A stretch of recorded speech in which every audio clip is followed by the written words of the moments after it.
पहला प्रश्न है,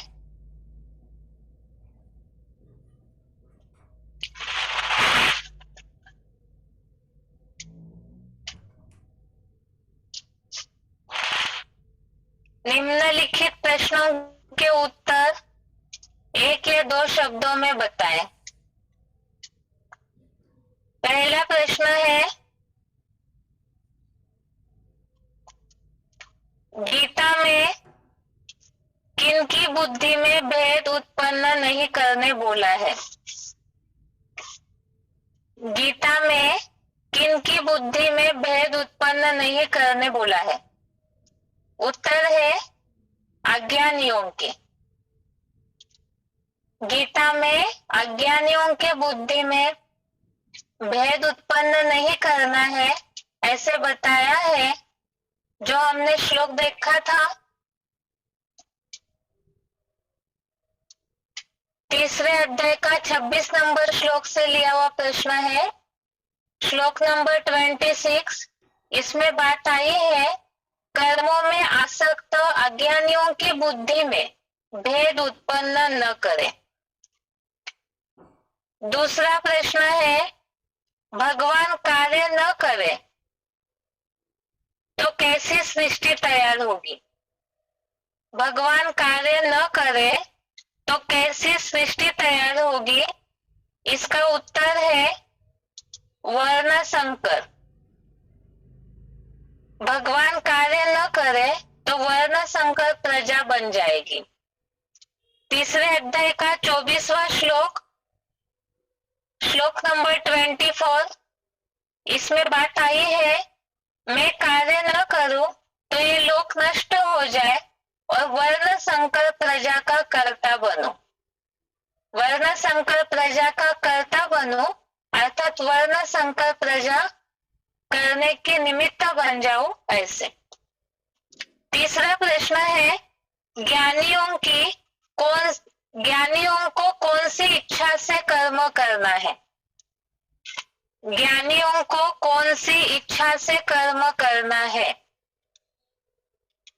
उत्तर है संसार संगठन की इच्छा से।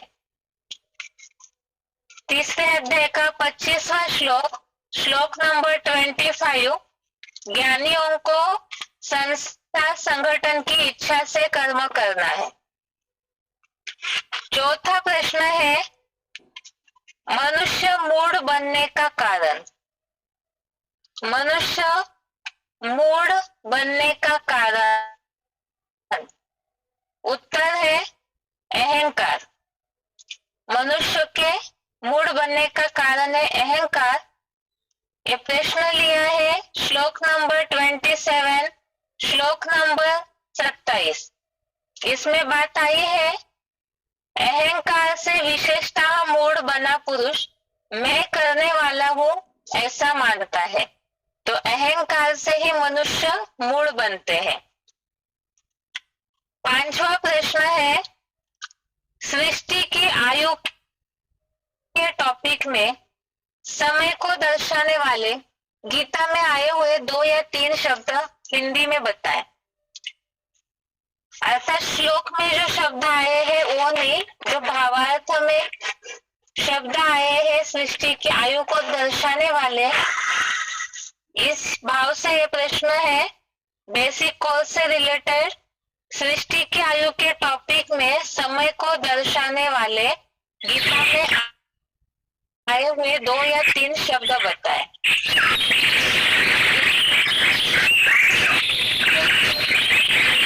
देखा था हमने 17वां। इसमें बात आई है ब्रह्मा का दिन और रात की। ब्रह्मा का दिन और रात ये 2 शब्द आए हैं। उसके अलावा कल्प का आदि और कल्प का अंत और युगे युगे, जो संभवामी युगे युगे संस्कृत शब्द है, तो युग ये शब्द आया है। एक तो ब्रह्मा का दिन रात, कल्प का आदि और कल्प का अंत और युग, ये समय को दर्शाने वाले शब्द भगवत गीता में आए हुए हैं। अभी दूसरे ग्रुप का प्रश्न है, निम्नलिखित प्रश्नों के उत्तर 1-2 वाक्यों में बताएं। इसमें पहला प्रश्न है, भगवान को कर्म करना क्यों जरूरी है? भगवान को कर्म करना क्यों जरूरी है? तीसरे अध्याय के 23वें श्लोक से लिया हुआ प्रश्न है, श्लोक नंबर 23। इसमें बात आई है, अगर भगवान आलस से, जो भावार्थ में शब्द आया है आलसहीन होकर के, यदि मैं कर्मों में न लगा रहूं तो यदि कदाचित मैं कर्मों में आलस्यहीन होकर लगन पूर्वक न लगा रहूं तो संसारी लोग सब प्रकार से मेरा ही मार्ग पकड़ेंगे। यदि भगवान आलस से कर्म न करे तो संसार के लोग भगवान के ही कर्मों का अनुसरण करेंगे। इसीलिए ही भगवान कर्मों में लगे हुए रहते हैं। भगवान को कर्म करना इसलिए जरूरी है। अगला प्रश्न है, दूसरा प्रश्न है, ज्ञानी और अज्ञानियों के कर्म करने का खास अंतर बताएं। ज्ञानी और अज्ञानियों के कर्म करने का खास अंतर बताएं। उत्तर है इसका, ज्ञानियों को अनासक्त होकर के कर्म करना है और अज्ञानी कर्मों में आसक्त होकर के कर्म करते हैं। तीसरे अध्याय का 25वां श्लोक, श्लोक नंबर 25, इसमें बात आई है, अज्ञानी लोग जैसे कर्मों में आसक्त हो कर्म करते हैं, वैसे ज्ञानी अनासक्त हो संसार संगठन की इच्छा से कर्म करें।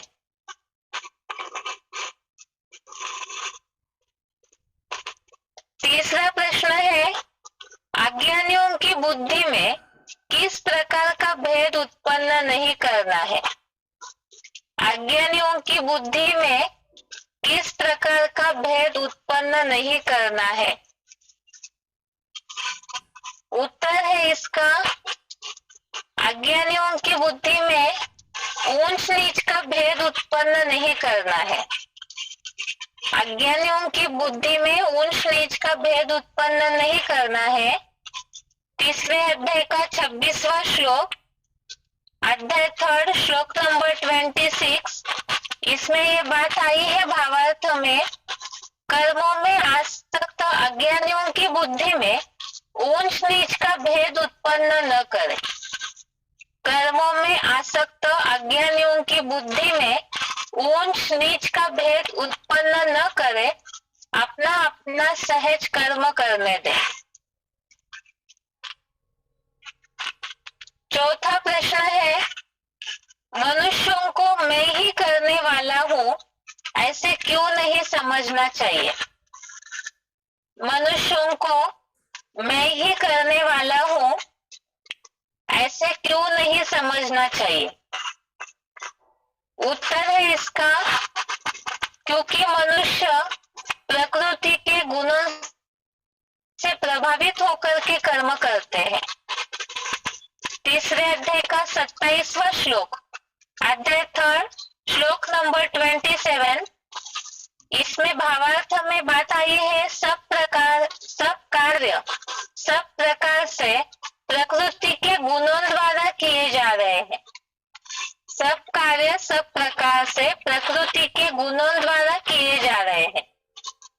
अर्थात ही सत्वस्तम इन गुणों से प्रकृति बनी है और मनुष्य आत्मा इस शरीर रूपी पिंजरे में बन जाती है तो बराबर से वो उन कर्म करने के लिए बंधी हुई है, वो हो जाते हैं वैसे कर्म जिसके लिए हमने समझा ड्रामा हुबहू होता है, जो रील भरी हुई वो चलती है, इसीलिए ही मनुष्यों को मैं ही करने वाला हूँ, ऐसे नहीं समझना चाहिए।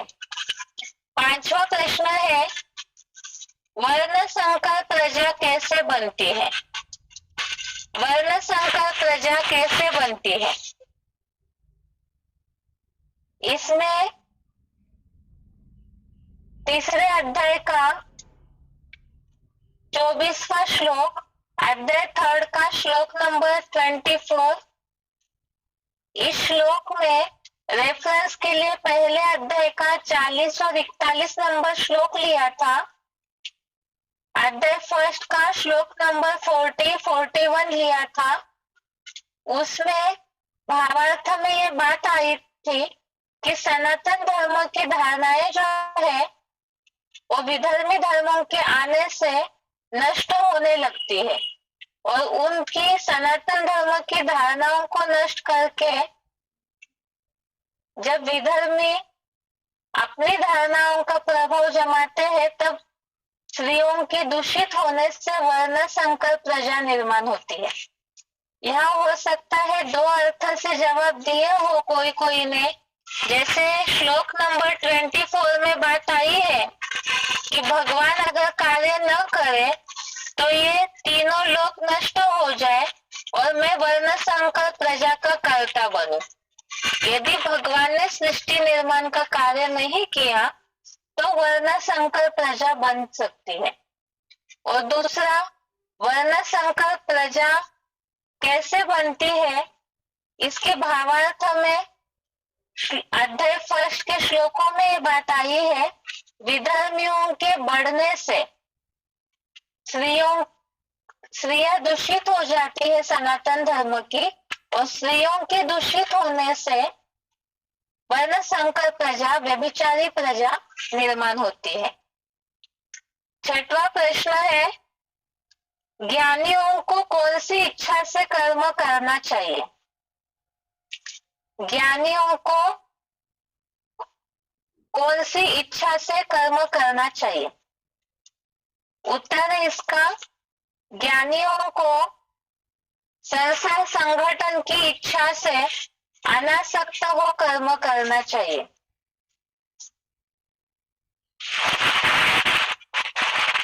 तीसरे अध्याय का 25वां श्लोक, श्लोक नंबर 25, इससे लिया हुआ प्रश्न है, ज्ञानियों को संसार संगठन की इच्छा से अनासक्त हो कर्म करना चाहिए। सातवां प्रश्न है, इस हफ्ते पढ़े हुए श्लोकों का टॉपिक्स का हेडिंग्स बताएं। इस हफ्ते पढ़े हुए श्लोकों का टॉपिक्स का हेडिंग बताएं।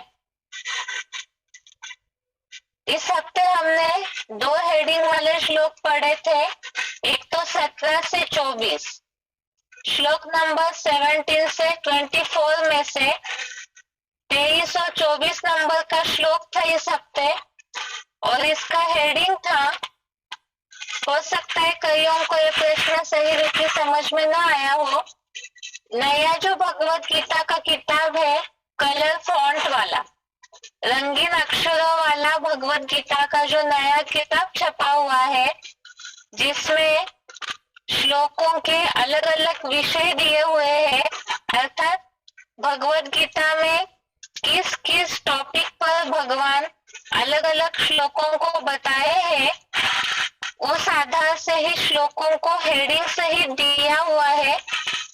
तो वही हेडिंग के लिए पूछा था कि भगवान ने प्रश्न का भाव ये है कि भगवान किस किस बातों के लिए अर्जुन को समझाए हैं, और उसमें फिर अलग अलग श्लोक हमने देखे हैं। तो 23 और 24 नंबर का जो श्लोक है वो इस हफ्ते आया था, जिसका हेडिंग था, भगवान और ज्ञानवान के लिए लोक संग्रह अर्थ कर्मों की आवश्यकता। प्रश्न के साथ एक बार उत्तर फिर रिपीट कर रहे हैं, इस हफ्ते पढ़े हुए श्लोकों का टॉपिक्स का हेडिंग बताएं। ये प्रश्न भगवत गीता का जो नया किताब है रंगीन कलर फॉन्ट वाला, तो उसमें से प्रश्न लिया है जिस नए भगवत गीता की किताब में जिन अलग अलग विषयों पर श्लोकों की बातें बताई है, तो उसे हेडिंग सहित बताया हुआ है कि किस किस टॉपिक पर कौन से श्लोक है। तो वही हेडिंग पूछा था। इस हफ्ते 23 और 24 नंबर श्लोक जो आया है, तो 17 से 24 नंबर, श्लोक नंबर 17 से श्लोक नंबर 24 तक, इस श्लोकों के लिए हेडिंग था भगवान और ज्ञानवान के लिए भी लोक संग्रह अर्थ कर्मों की आवश्यकता। तो 23 और 24 नंबर का श्लोक है जो लोक संग्रह अर्थ, लोगों के संगठन बनाने हेतु कर्म करने की आवश्यकता क्यों है, उसके बारे में बताया था। जैसे 23 नंबर का श्लोक में बात आई कि भगवान अगर कर्म न करे तो सारे संसारी उनके कर्मों का अनुसरण करेंगे, इसलिए लोगों को देखते हुए, संगठन लोगों का देखते हुए भगवान कर्मों में लगे रहते हैं।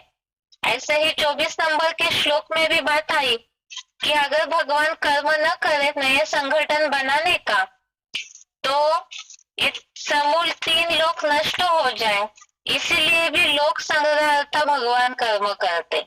तो पहला हेडिंग था भगवान और ज्ञानवान के लिए लोक संग्रह अर्थ कर्मों की आवश्यकता, और दूसरा हेडिंग है जो 25 से लेकर 35 नंबर श्लोक तक, श्लोक नंबर 25 से श्लोक नंबर 35 के लिए हेडिंग दिया हुआ है अज्ञानी और ज्ञानवान के लक्षण तथा राग द्वेष रहित होकर कर्म करने के लिए प्रेरणा।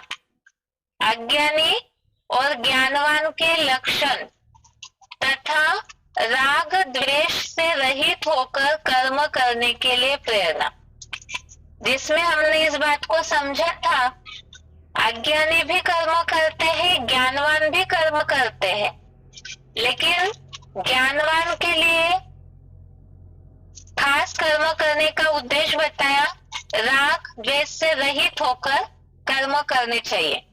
तो ये इस हफ्ते के श्लोक का हेडिंग था।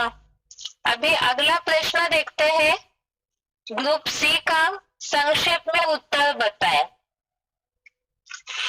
इसमें पहला प्रश्न है भगवान संगठन बनाने का कार्य न करे तो उसका परिणाम क्या क्या होगा, इसे श्लोक के आधार से समझाए। भगवान संगठन बनाने का कार्य न करे तो उसका परिणाम क्या क्या होगा, श्लोक के आधार से समझाए। संक्षेप में उत्तर बताए। ये जो प्रश्न है इसमें इस श्लोकों को, इनके अर्थों को सही रीति से यदि हम समझते हैं तो सर्विस फील्ड में लोगों को बताने के लिए ये प्रश्नों के जवाब है, ये जो श्लोक है वो सर्विस के हिसाब से फायदेमंद है। इसीलिए इसमें जो पहला प्रश्न है भगवान संगठन बनाने का कार्य न करे तो उसका परिणाम क्या क्या होगा, श्लोक के आधार से समझाए।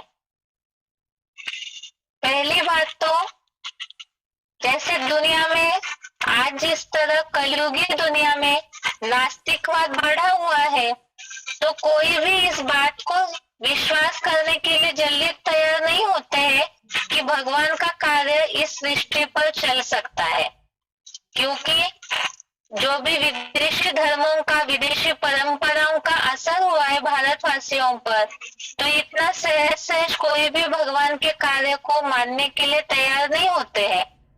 इस श्लोक में खास ये बात बताई है, जैसे भगवान गुप्त रीति से अपना स्थापना का कार्य कर रहे हैं। यदि भगवान नए संगठन का, नई दुनिया की स्थापना का कार्य न करे तो ये सृष्टि ही पूरी तरह से नष्ट हो जाएगी, अर्थात कोई भी नहीं बचेगा। क्यों नहीं बचेगा? पहले तो इस श्लोक का भावार्थ हम देखते हैं जिसमें ये बात आई है, तीसरे अध्याय का 24वां श्लोक, अध्याय 3 श्लोक नंबर 24 से लिया हुआ प्रश्न है। भावार्थ में ये बात आई है, मैं विश्व नवनिर्माणार्थ श्रेष्ठतम संगठन का कार्य न करूं तो ये सुख दुख शांति धाम के लोक नष्ट हो जाए और मैं ऋषिवंशी यादव क्रिश्चियन जैसी वर्ण संकर प्रजा का कर्ता बनूं और इस नौधा ब्राह्मणों की नौनाथीय प्रजा का भी विनाशकारी बनूं। अभी बात चल रही थी भगवान को गुप्त रीति से इस सृष्टि पर कलयुगी संसार में संगम युग के समय में आकर के नई दुनिया के संगठन स्थापना की आवश्यकता क्यों है। पहली बात, द्वापर युग से जैसे ही देवता धर्म का पतन हुआ वैसे बहुत सारे धर्म पिताएं आए, सृष्टि के समाज सुधारक चले, लेकिन पुरानी परंपराओं का नाश करके जिससे सृष्टि का पतन हो रहा है, मनुष्य दुखी हो रहे हैं, तो सारी परंपराओं का नाश करके नई परंपरा, पवित्र परंपरा स्थापन करे, ऐसा कार्य कोई भी धर्म पिताएं नहीं कर पाए क्योंकि वो मनुष्य है, मनुष्य आत्माएं ही थी। इसीलिए ही पूरी तरह से सृष्टि का सफाया करने की ताकत कोई भी मनुष्य अर्थात कोई धर्मात्माओं में, ऐसे कोई भी महात्माओं में नहीं हो सकती है। ये कार्य केवल भगवान ही कर सकते हैं।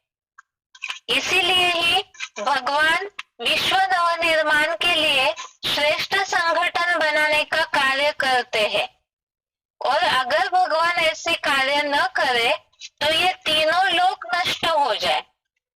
और दूसरी बात, तीनों लोक नष्ट हो ही जाएंगे और साथ में ही अगर जो व्यभिचारी धर्मों का बोलबाला है सृष्टि पर, जिसके कारण दिन प्रतिदिन कलयुगी सृष्टि व्यभिचारी और पतन की ओर ही बढ़ते जा रही है, अगर नए संगठन, पवित्र संगठन का कार्य न हो विश्व नवनिर्माण हेतु, तो फिर व्यभिचारी जो प्रजा है, व्यभिचारी धर्म है, जो पवित्रता को महत्व नहीं देते हैं, गीता में जिसके लिए शब्द आया है कामोपभोग परमा, जो इसी को ही सब कुछ मान लेते हैं, तो ऐसी व्यभिचारी धर्मों की धारणाओं के कारण मिक्स प्रजा, व्यभिचारी प्रजा तैयार हो जाएगी और ऐसे अपवित्रता से और ही मनुष्यों के विचारधाराओं का पतन होता रहेगा। साथ में ही भगवान अगर ऐसा श्रेष्ठ संगठन बनाने का कार्य न करे तो जो ब्राह्मण दुनिया तैयार होती है नए संगठन हेतु, तो उस ब्राह्मणों के संगठन का भी विनाश हो जाएगा। इसीलिए ही भगवान को नए संगठन का कार्य करना जरूरी है। न करे तो पहली बात, ये सुख दुख शांति धाम तीनों लोक नष्ट हो जाएंगे। दूसरी बात, धर्म पिताओं के द्वारा सृष्टि का पूरी तरह से नवनिर्माण नहीं हो पाया है, तो जो मिक्स व्यभिचारी प्रजा तैयार हुई है, भगवान भी अगर ऐसा कार्य न करे पवित्र संगठन बनाने का, तो वर्ण संकर प्रजा की निर्मित होती रहेगी। और तीसरा, जो ब्राह्मणों का संगठन तैयार हुआ है तो उसका भी विनाशकारी बनेंगे। इसीलिए ही भगवान को श्रेष्ठतम संगठन का कार्य, नवनिर्माण करने का कार्य, विश्व नवनिर्माण करने का कार्य करना जरूरी है। इस श्लोक को समझते समय हमने समझा था कि भगवान की इस सृष्टि पर आने की जो दिव्य कर्तव्य है, इसमें स्थापना का कार्य खास है और इस स्थापना के साथ साथ ही विनाश गुप्त रीति से छिपा हुआ है, क्योंकि जब तक पुरानी दुनिया का, पुरानी परंपराओं का, जिससे श्लोक के भावार्थ में बात आई है वर्ण संकर प्रजा अर्थात व्यभिचारी प्रजा जो है, इसका विनाश हो जाता है और नए संगठन की स्थापना हो जाती है। दूसरा प्रश्न है, गृहस्थ व्यवहार में रहते हुए तोड़ निभाए, इसे श्लोक के आधार से बताएं। गृहस्थ व्यवहार में रहते हुए तोड़ निभाए कैसे, इसे श्लोक के आधार से समझाएं। इसमें भगवत गीता में इस हफ्ते जो श्लोक देखा है हमने, एक तो श्लोक नंबर 25, श्लोक नंबर 26, अध्याय 3 का श्लोक नंबर 25, श्लोक नंबर 26। इन श्लोकों में पहले भावार्थ देखते हैं इसका, उसके बाद प्रश्न का जवाब समझते हैं। 25वें श्लोक में जैसे बात आई है, अज्ञानी लोग जैसे कर्मों में आसक्त हो कर्म करते हैं, अज्ञानी लोग कर्मों में आसक्त हो कर्म करते हैं, वैसे ज्ञानी अनासक्त हो संसार संगठन की इच्छा से कर्म करें। और 26 नंबर श्लोक का अर्थ है कि कर्मों में आसक्त अज्ञानियों की बुद्धि में ऊंच नीच का भेद उत्पन्न न करे, अपने अपने सहज कर्म करने दे। कर्मयोगी विद्वान स्वयं भी सदा सब कार्यों को भली भांति करते हुए रुद्र ज्ञान यज्ञ सेवा में लगाए। प्रश्न है, गृहस्थ व्यवहार में रहते हुए तोड़ निभाए कैसे। पहली बात तो भगवत गीता में इस बात को बताया है, अज्ञानियों की बुद्धि में तो इस बात का ज्ञान नहीं है कि देह भान छोड़ करके, या तो ये जो दुनिया है विनाशकारी है, देह भान में रह करके आसक्त होकर कर्म करने से नुकसान होता है, ये बात ही अज्ञानियों की बुद्धि में नहीं होती है, क्योंकि उनका वो नेचुरल स्वभाव है जिन्हें पहचान नहीं है भगवान के कार्य की, तो इसी देह भान की दुनिया के संग के रंग में आकर के आसक्त हो लगाव पूर्वक देह भान से प्रभावित होकर के ही कर्म करते हैं। इसीलिए ही भगवत गीता में इस बात को बताया है कि ऐसे जो कर्मों में आसक्त हुए अज्ञानी है, उनकी बुद्धि में ऊंच नीच का भेद उत्पन्न न करे, उनको उनके सहज कर्म करने दे। अब जब उनको उनके सहज कर्म करने देने के लिए बोला हुआ है, तो फिर जो कर्म योगी है अर्थात जो ज्ञान में चलने वाले हैं, ज्ञानी तो आत्मा है, तो उन्हें ऐसे समय में क्या व्यवहार करना चाहिए। गृहस्थ व्यवहार में तोड़ निभाए कैसे, इसका मतलब ये है कि अज्ञानियों के जिनके संबंध संपर्क में हम आते हैं, या तो जो परिवारजन ज्ञान में चलने के लिए तैयार नहीं है, ऐसे समय में उनके साथ तोड़ निभाना अर्थात ही युक्त व्यवहार करना। वो कैसे, सबसे पहले तो भगवत गीता में बताया है कि ज्ञानियों को अनासक्त हो संसार संगठन अर्थात भगवान जैसे विश्व नवनिर्माण के कार्य में लगे हुए हैं, इसी तरह से ज्ञानियों को भी डिटैच होकर अनासक्त का ही दूसरा शब्द मुरलियों में आता है, भगवत गीता में भी आया हुआ है। एक तो नष्टो मोहा, अनासक्त होना अर्थात ही लगाव न रहे, अर्थात ही नष्टो मोहा। और इसी के लिए ही मुरलियों में अव्यक्तवाणियों में शब्द आते हैं, जैसे न्यारा प्यारा रहना या दृष्टि समझना अपने आप को। तो गृहस्थ व्यवहार में तोड़ निभाते हुए, तोड़ निभाना अर्थात ही अपने को दृष्टि समझना है। इन श्लोकों को समझते हुए हमने मुरली अव्यक्तवाणियों के पॉइंट समझे थे, जैसे कि घर को सेवा स्थान समझे कि अंतिम जन्म में सेवा स्थान बन करके हमें परिवारजन मिले हुए हैं संभालने के लिए, तो ऐसे समझ करके अगर सेवा स्थान समझ करके करेंगे तो न्यारे रहेंगे। दूसरी बात थी, जो ज्ञानी तो आत्माएं हैं, अज्ञानियों के साथ रहते हैं, तो अज्ञानी जैसे बहुत सारे कर्मों में आसक्त हो, लौकिक दुनिया जैसे रहते हैं, तो उस समय भी उनके साथ युक्त व्यवहार होना चाहिए। जैसे अव्यक्त ध्वनियों में बात आई थी कि जो ज्ञानी तो आत्माएं हैं उनके ऊपर संस्कार, संबंध या पदार्थ वार नहीं कर सकता है। अर्थात जो ज्ञानवान होंगे तो उनके ऊपर देह, देह के पदार्थ, देह के संबंधी या कोई भी प्रकार का देहभान का संस्कार वार नहीं कर सकता है। तो हमेशा नॉलेजफुल की स्टेज में रहेंगे तो अपने आप ही समय समय पे ज्ञान के पॉइंट्स बुद्धि में आते रहेंगे। दूसरी बात, तोड़ निभाना, अर्थात श्लोक में ये बात आई है, कर्मयोगी विद्वान सब कार्यों को भली भांति करते हुए, अर्थात ही सब कार्यों को भली भांति करते हुए माना गृहस्थ व्यवहार में रहते हुए ज्ञानवान जो है, जो जिम्मेवारी मिली हुई है उसे भली भांति निभाते हुए, अर्थात ही तोड़ निभाते हुए रुद्र ज्ञान यज्ञ सेवा में लगाए। जिसके लिए मुरलियों में शिव बाबा बताते हैं गृहस्थियों के लिए 8 घंटा पेट का धंधा और 8 घंटा ईश्वरीय सेवा होनी चाहिए। अर्थात ही जो परिवारजन है उनके लिए पेट के धंधे के लिए 8 घंटे और उसके अलावा जो समय बचा हुआ है उसमें यज्ञ सेवा करे तो इससे ही गृहस्थियों से जो परिवारजन है उनसे तोड़ निभाना भी हो जाएगा।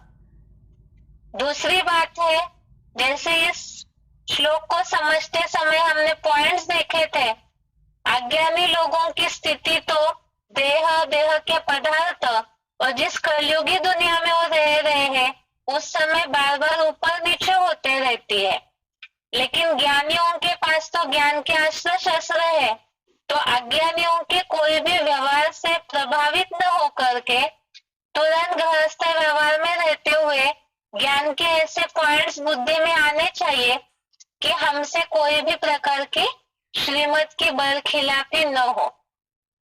जिसके लिए बताया था कि नष्ट मोह बनने के लिए अगर अपना स्मृति का स्वरूप चेंज करेंगे, स्मृति स्वरूप चेंज करेंगे, अर्थात ही ये हमारा सेवा स्थान है और ये संबंधी शिव बाबा ने संभालने के लिए ट्रस्टी बनकर दिए हैं, ऐसे समझ करके अपना सेवा का कार्य करते रहेंगे शुभ भावना, शुभ कामना से। क्योंकि इन श्लोकों का हेडिंग ही है राग और द्वेष से रहित होकर, तो इसीलिए ही न आसक्ति में आना है, माना न अटैचमेंट में आना है, ना ही परिवार वालों से ज्ञान में नहीं चलते इसलिए घृणा भी नहीं करनी है। तो ऐसे जब बैलेंस होगा तो इसे ही तोड़ निभाना कहा जाएगा। जिसके लिए श्लोक समझते समय हमने समझा था अज्ञानियों की बुद्धि में ऊंच नीच का भेद उत्पन्न न करे। जैसे हमने मुरलियों के आधार से समझा था, बाबा भक्ति करने के लिए किसी को भी मना नहीं करते हैं, तो अज्ञानियों को इस बात में प्रेशर न दे कि वो भक्ति छोड़े। दूसरा, जो ज्ञान के हिसाब से अच्छा जीवन बनाने के लिए हमें श्रीमत पता है तो वो हमें 1 बार 2 बार केवल समझाना है कि इस तरह के कर्म करने से इसका एक गलत रिजल्ट हो सकता है। उसके बाद न्यारा होकर के, जैसे प्यारे हैं संबंधी, लास्ट जन्म में हिसाब बना है तो इसीलिए उनको सजेशन देना है, राय देनी है, उसके बाद न्यारा होकर के, साक्षी होकर के देखना है। तो तोड़ निभाना अर्थात अपना फर्ज भी निभाना है, अर्थात राय देनी है, और दूसरा न्यारा होकर के भावार्थ में बात आई है श्लोक के, उनको अपना सहज सहज कर्म करने दे, अर्थात राय देने के बाद साक्षी हो जाना है और अज्ञानियों को जो गृहस्थी में हमारे भांति है परिवार के, उनको उनका कर्म करने के लिए छोड़ देना है। तो इस तरह से गृहस्थ व्यवहार में रहते हुए तोड़ कैसे निभाए, यही भगवत गीता में बताया है कि कर्मों में आसक्त अज्ञानियों की बुद्धि में ऊंच नीच का भेद उत्पन्न न करे, अर्थात बार बार उन्हें बोल करके उनकी स्थिति को न हिलाए, उनको उनका सहज कर्म करने दे, और कर्मयोगी विद्वान भी सब कार्यों को भली भांति करते हुए जो अपनी जिम्मेवारियां मिली हुई है उसे करते हुए साथ साथ यज्ञ सेवा भी करे। तीसरा प्रश्न है,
है।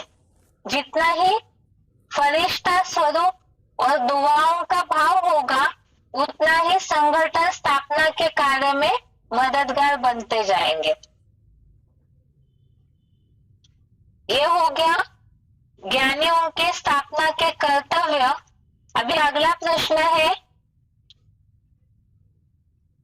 गीता में आए ब्रह्मा का दिन और रात श्लोकों के आधार से कौन सा रात सिद्ध होता है?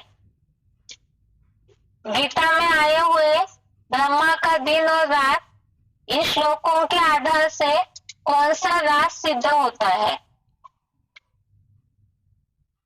जिसमें हमने देखा था ब्रह्मा का दिन और रात के लिए जो श्लोक हमने देखा, सृष्टि की आयु का टॉपिक चल रहा था।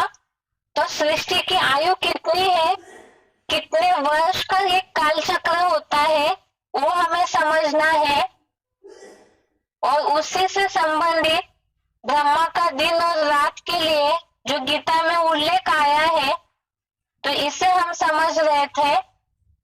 8वें अध्याय का जो 17वां श्लोक है, अध्याय 8 श्लोक नंबर 17, इसमें शब्द आया है सहस्र युग और अहर्यत। सहस्र अर्थात हजार, युग अहर्यत अर्थात ब्रह्मा का दिन, और रात्रि युग सहस्रांतम अर्थात रात्रि ये भी सहस्र की है। इस भाव से सृष्टि की आयु तो सिद्ध नहीं होती है, लेकिन इससे रिलेटेड ही, जैसे ब्रह्मा का दिन और ब्रह्मा की रात, ये समय को दर्शाने वाले शब्द है। इससे इतना तो सिद्ध हुआ कि सृष्टि चक्र में संबंध है ब्रह्मा के दिन और रात का।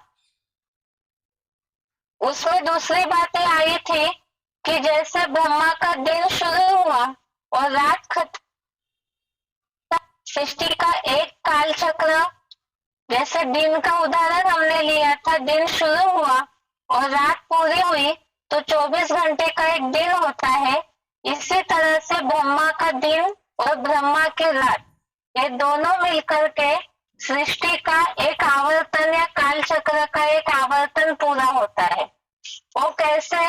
तो इसके लिए ही, समझने के लिए ही 8वें अध्याय का 18वां श्लोक, अध्याय 8 श्लोक नंबर 18, इसमें ये बात आई है कि ब्रह्मा का दिन आने पर अव्यक्त धाम से सभी प्राणी इस सृष्टि में आते हैं और रात्रि ब्रह्मा के अज्ञान अंधकार के रात्रि के अंत में अव्यक्त धाम में लीन हो जाते हैं। दिन की शुरुआत हुई अर्थात सृष्टि शुरू हुई और रात्रि अंत में अव्यक्त धाम में प्राणी लीन हो जाते हैं।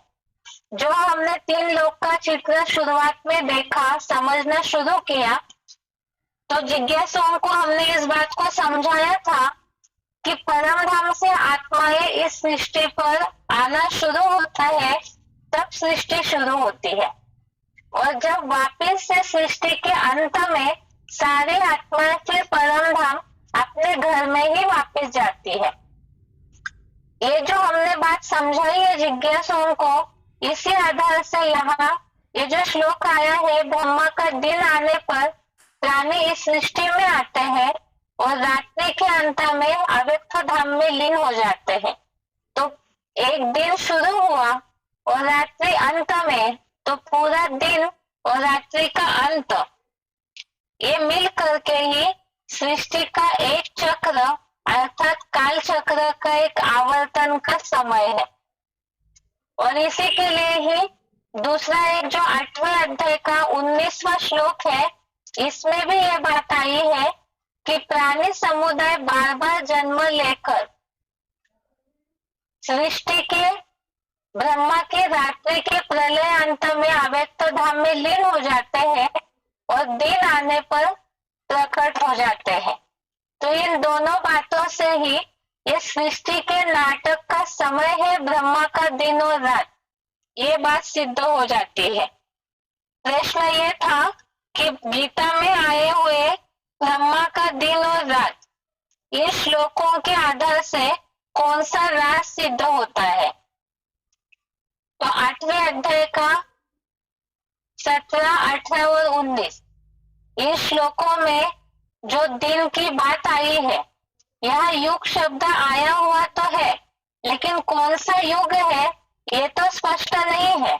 लेकिन खास बात ब्रह्मा का दिन और रात, इससे ये बात सिद्ध हो जाती है कि जैसे दिन रात मिला करके एक दिन 24 घंटे का एक आवर्तन है, इसी तरह से ब्रह्मा का दिन आने पर आत्माएं इस सृष्टि पर आती है और रात्रि अंत में परमधाम वापस जाती है। अर्थात दिन ब्रह्मा का और रात एक दोनों मिलकर के सृष्टि के आवर्तन का समय है, एक काल चक्र का समय है, ये बात सिद्ध हो जाती है।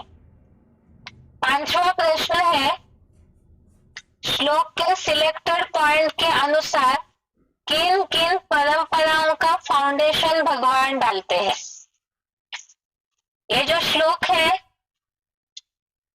3रे अध्याय का 23वां श्लोक, इसमें बात आई है मम वर्तमानो वर्तन्ते मनुष्यः पार्थ सर्वशः। अर्थात भगवान ही इस सृष्टि पर आकर के सारी परंपराओं का फाउंडेशन डालते हैं। तो ये श्लोक नंबर 23 समझने के लिए ही हमने कुछ सिलेक्टेड पॉइंट्स देखे थे। उसी आधार से प्रश्न है कि श्लोक के सिलेक्टेड पॉइंट्स के अनुसार किन किन परंपराओं का फाउंडेशन भगवान डालते हैं। इसमें सबसे पहले हमने सिलेक्टेड पॉइंट में समझा था, जैसे कि प्रश्न पूछा था किसी ने, शिव अर्थात कल्याणकारी, तो सारी ही आत्माएं कल्याणकारी कैसे हो सकती है?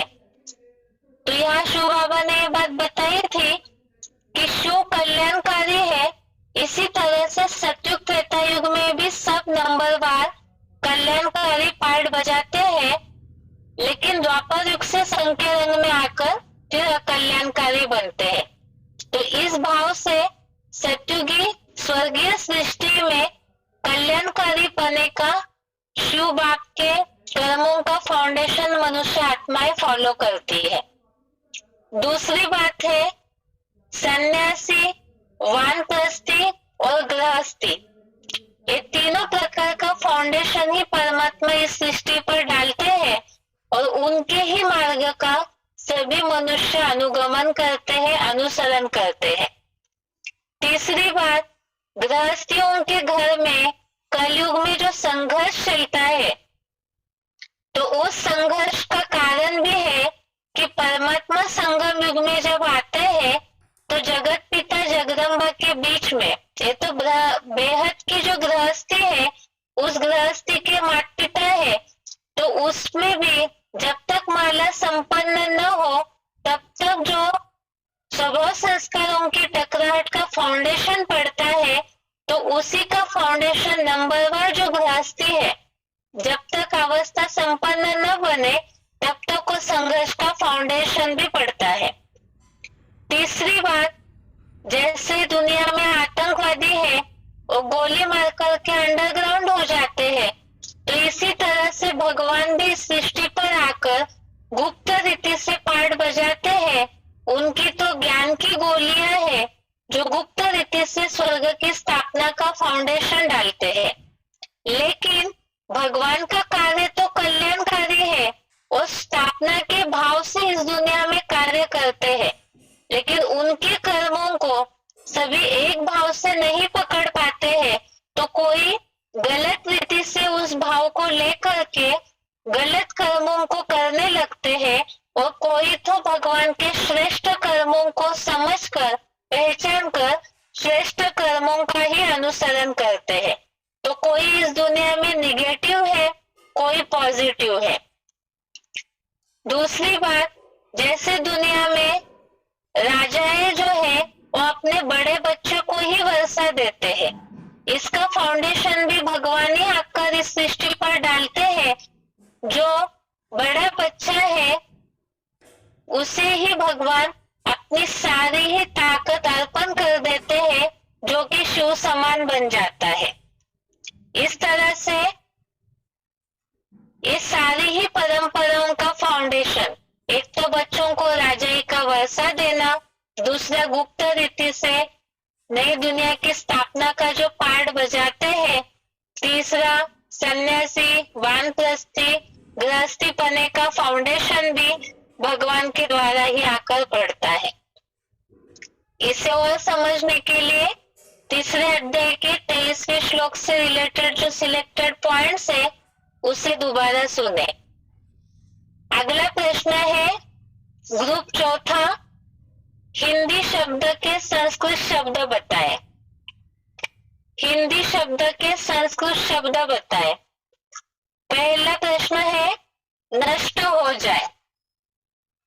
श्लोक नंबर 24 से लिया हुआ है ये शब्द नष्ट हो जाए।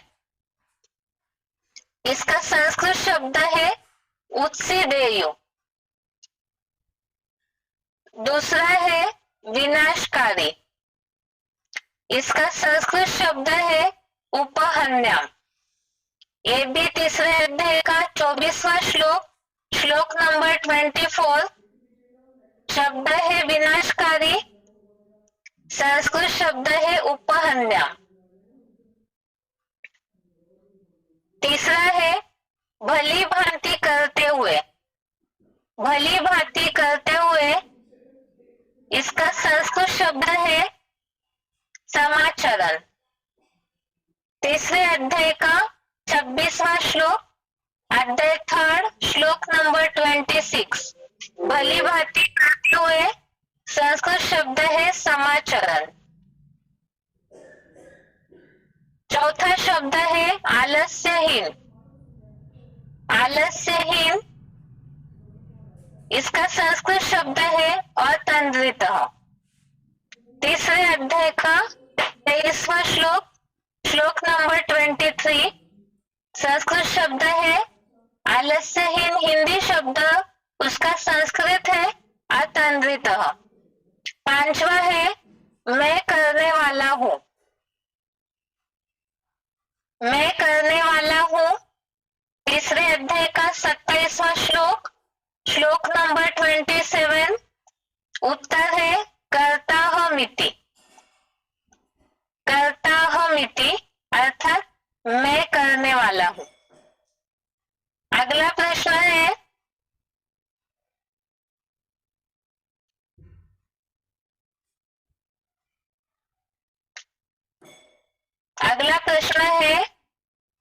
निम्नलिखित प्रसंगों के लिए श्लोक बताएं। निम्नलिखित प्रसंगों के लिए श्लोक बताएं। पहला प्रश्न है राजाएं अपने बड़े बच्चे को ही राजाई देते हैं। राजाएं अपने बड़े बच्चे को ही राजाई देते हैं। तो इसमें राजाई जैसे बड़े बच्चों को राजाई देने का फाउंडेशन पड़ा परंपरा का, तो ये फाउंडेशन परमात्मा के द्वारा ही पड़ता है, जिससे हमने अभी अभी प्रश्नों का जवाब समझते समय समझा था। इससे रिलेटेड श्लोक है तीसरे अध्याय का 23वां श्लोक, अध्याय 3, श्लोक नंबर 23। श्लोक है यदि हयम न वर्तेयम जातु कर्मणि तन्वितः मम वर्तमानो वर्तन्ते मनुष्यः पार्थ सर्वशः। क्योंकि यदि मैं कदाचित कर्मों में आलस्यहीन होकर लगन पूर्वक न लगा रहूं, तो हे पार्थ, संसारी लोग सब प्रकार से मेरा मार्ग ही पकड़ेंगे। दूसरा है परमात्मा के दिव्य कर्तव्य। परमात्मा शिव जब सृष्टि पर आते हैं तो स्थापना, विनाश, पालना इन कर्तव्यों को करते हैं। इसमें से दो बातें हैं, एक तो स्थापना और विनाश। तो स्थापना में ही आसुरी सृष्टि का विनाश छिपा हुआ है, जिसमें हमने श्लोक समझा था कि भगवान श्रेष्ठतम संगठन का कार्य करते हैं स्थापना का, और यदि वो न करे तो विनाश हो जाएगा। तो ये तीसरे अध्याय का 24वां श्लोक, अध्याय 3 श्लोक नंबर 24। श्लोक है, उत्सीदेयु इमे लोका न कुर्याम कर्म चेतहम संकरस्य च कर्तास्याम उपहन्याम इमा प्रजा। मैं विश्व नवनिर्माणार्थ श्रेष्ठतम संगठन का कार्य न करूं तो ये सुख दुख शांति धाम के लोक नष्ट हो जाए और मैं ऋषि वंशी यादव क्रिश्चियन जैसी वर्ण संकर प्रजा का कर्ता बनूं और इस नौदा ब्राह्मणों की नौ नातीय प्रजा का भी विनाशकारी बनूं। चौथा प्रश्न है, तीसरा प्रश्न है, किसी को भक्ति करने के लिए मना नहीं करना है। किसी को भक्ति करने के लिए मना नहीं करना है। इसमें बात आई थी कि जो अज्ञानी है या भगत है, जिनकी भक्ति के संस्कार पूरे नहीं हुए हैं, तो ऐसों की बुद्धि में ऊंच नीच का भेद उत्पन्न न करे और जैसे अपना कर्म कर रहे हैं उन्हें करने दे, क्योंकि भक्ति जब तक पूरी नहीं हुई है तब तक ज्ञान बुद्धि में नहीं बैठेगा। इससे ही संबंधित प्रश्न श्लोक है तीसरे अध्याय का 26वां श्लोक, अध्याय 3 श्लोक नंबर 26। श्लोक है, न बुद्धि भेदम जनयेत अज्ञानाम कर्म संगिनाम जोषयेत सर्व कर्माणि विद्वान युक्तः समाचरण। मेरे द्वारा 4 वर्णों में विभक्त हुए कर्मों में आसक्त अज्ञानियों की बुद्धि में ऊंच नीच का भेद उत्पन्न न करे, अपना अपना सहज कर्म करने दे। कर्मयोगी विद्वान स्वयं भी सदा कोई भी वर्ण के सब कार्यों को भली भांति करते हुए रुद्र ज्ञान यज्ञ सेवा में लगाए। चौथा है, बनी बनाई बन रही। बनी बनाई बन रही, अब कुछ बननी ना है, अर्थात सब कुछ बना बनाया ही है और वही रिपीट होता है। इसे हमने ड्रामा के हिसाब से श्लोक समझा था तीसरे अध्याय का 27वां श्लोक, अध्याय 3 श्लोक नंबर 27। प्रकृतेः क्रियमाणानि गुणैः कर्माणि सर्वशः अहंकार विमूढ़ात्मा कर्ताहमिति मन्यते। अर्थ है, सब कार्य सब प्रकार से प्रकृति के गुणों द्वारा किए जा रहे हैं, परंतु अहंकार से विशेषतः मूढ़ बना पुरुष मैं करने वाला हूँ ऐसा मानता है। 5वां है, प्यूरिटी से यूनिटी आती है। प्यूरिटी से यूनिटी आती है, यह संगठन बनाने की बात तीसरे अध्याय का 25वां श्लोक, अध्याय 3 श्लोक नंबर 25। श्लोक है, सक्तः कर्मणि विद्वांसो यथा कुर्वन्ति भारत कुर्यात् विद्वान तथा सक्तः चिकीर्षु लोक संग्रह। हे विष्णुवत भरतवंशी, अज्ञानी लोग जैसे कर्म में आसक्त हो कर्म करते हैं, वैसे ही ज्ञानी अनासक्त हो संसार संगठन की इच्छा से कर्म करे। यह बात आई है, संसार संगठन की इच्छा से कर्म करे अनासक्त हो करके। तो अनासक्त अर्थात बेहद का वैरा पवित्रता, और जितना ऐसे पवित्र अनासक्त होंगे उतना ही संसार का संगठन बनाने में, नई दुनिया स्थापना में मददगार बनेंगे। ये हो गया इस हफ्ते के परीक्षा पत्र 30 श्लोक टेस्ट के प्रश्नों के जवाब।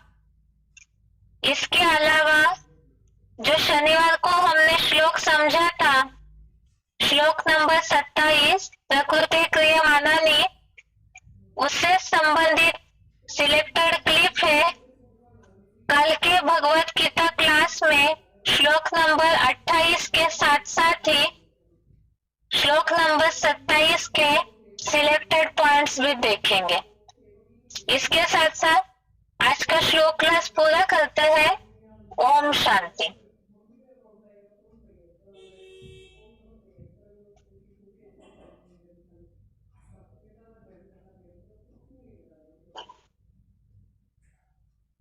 This session is no longer being recorded. Goodbye.